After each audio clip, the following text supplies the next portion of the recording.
ఒక్క ఐడియా ఆ ఊరి తలరాతను మార్చేసింది. సమస్య నుంచి ఊరిని గట్టెక్కించింది. అంతేకాదు ఆ ఐడియా మిగతా గ్రామాలకు ఆదర్శమైంది. అలాంటి సమస్య ఉన్నవారంతా ఆ ఐడియానే ఫాలో అవుతున్నారు. ఇంతకీ ఆ ఊరి సమస్య ఏంటి, వారికి వచ్చిన ఐడియా ఏంటి చూద్దాం.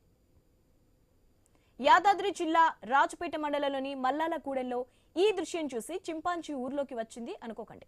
జనాల భయం పోగొట్టడానికి ఓ అధికారి చేసిన చిన్న ప్రయత్నం ఇది.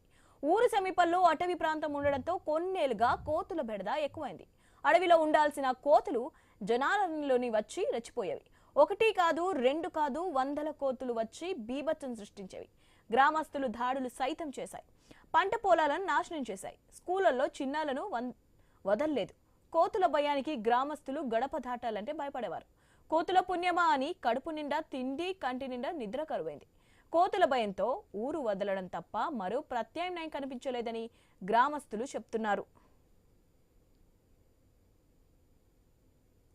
గ్రామంలో కోతుల బెడద బాగా ఉంది. దానివల్ల కోతులు మందుని బాగా ఇబ్బంది పెడుతున్నాయి. ఆడవాళ్ళు ఇళ్లకి వెళ్ళనీకైనా బాగా పరిచయం ఉంది. ఏ వాళ్ళు పడితే పిల్లలు బడిపోరగాలని ఎడబడతాడ కలుస్తున్నాయి. దానివల్ల మా సెక్రటరీ సార్ ఏం చేసిందంటే దాన్ని ఆలోచించి ఇది వేసేసారు.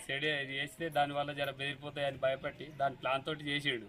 అది వల్ల సక్సెస్ అయింది అందరికి. దాంతో కోతుల బెడద చాలా తగ్గింది. ఇంతవరకు అయితే ఇప్పుడు ఏసీ నుంచి అయితే వస్తలేవు. ఇప్పటికీ జర సేఫ్టీ ఉంది. దానికి మాకు ఆ సార్కు జర ధన్యవాదాలు చెప్తున్నాం. ఆయన వల్లనే కొద్దిగా కోతుల బెడద తగ్గింది అనుకోవాలి మేము. అలాంటి సమయంలో గ్రామ సెక్రటరీ చక్రధర్కి అదూర్స్ అనిపించేలా వచ్చిన ఐడియా చక్కటి ఫలితాన్ని ఇచ్చింది. కోతుల బెడదపై సెర్చ్ చేశారు. ఒక ఆప్షన్ ఎంచుకున్నాడు. సహజంగా కొండెంగలను చూసి కోతులు భయపడతాయి, కానీ కోతులు అప్డేట్ అయ్యాయి. కొండెంగలను లైట్ తీసుకునేవి. అక్కడక్కడ రెండు కలిసి టీం వర్క్ గా పనిచేస్తున్నాయి.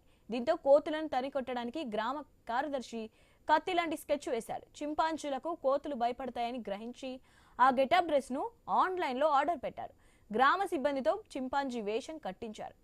షిఫ్ట్ల వారీగా సిబ్బందిని గ్రామం మొత్తం తిప్పాడు. చింపాంజీ గెటప్ చూసిన కోతులు పారిపోయేవి.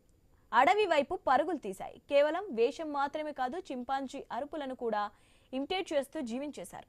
కోతుల చాడ లేకుండా చేశారు. ఫారెస్ట్ దగ్గరలో ఉంది. అందువల్ల కోతులు ఏంటంటే గుంపులుగా వస్తూ ఊరి వాళ్ళపైన దాడులు చేయడము, అలాగే ఊరోళ్ళు ఎక్కడికైనా అంటే పొలాలకు వెళ్తేప్పుడైనా లేకపోతే ఇళ్లలో ఉన్నప్పుడైనా వాళ్ళని దాడి చేయడం జరుగుతుంది. అదేవిధంగా మధ్యాహ్నం 12 గంటలకు స్కూల్ పిల్లలు భోజనం చేసే సమయంలో అక్కడికి వచ్చి వాళ్ళని తినలేకపోవడం, దాన్ని చూసి పిల్లలు కూడా భయపడి క్లాస్ రూమ్లోకి వెళ్ళి గొల్లం పెట్టుకోవడం, ఇలాంటి చాలా విషయాలని అక్కడ అబ్జర్వ్ చేశాను. అయితే ఏదో విధంగా ఈ కోతులని ఊళ్ళోకి రాకుండా చేయాలనే ఉద్దేశంతో ఎప్పుడైతే కోతులు ఊళ్ళోకి వస్తాయో అవి అట్లా సిబ్బందికి, గ్రామ పంచాయతీ సిబ్బందికి ఆ డ్రెస్ వేసి ఊళ్ళో తిప్పడం వల్ల వాటిని చూసి దాదాపు ఒక 50 మీటర్ల దూరం నుంచి వెళ్ళి అవి పరిగెత్తుతున్నాయి. చింపాంజీ ఐడియా వర్కౌట్ కావడంతో కోతుల బెడద ఉన్న గ్రామాలు అలర్ట్ అయ్యాయి. ఈ ఆలోచనను వాళ్ళు కూడా ఫాలో అవుతున్నారు. దాంతో పలు గ్రామాల్లో చింపాంజీ వేషధారణ ట్రెండ్ గా మారింది.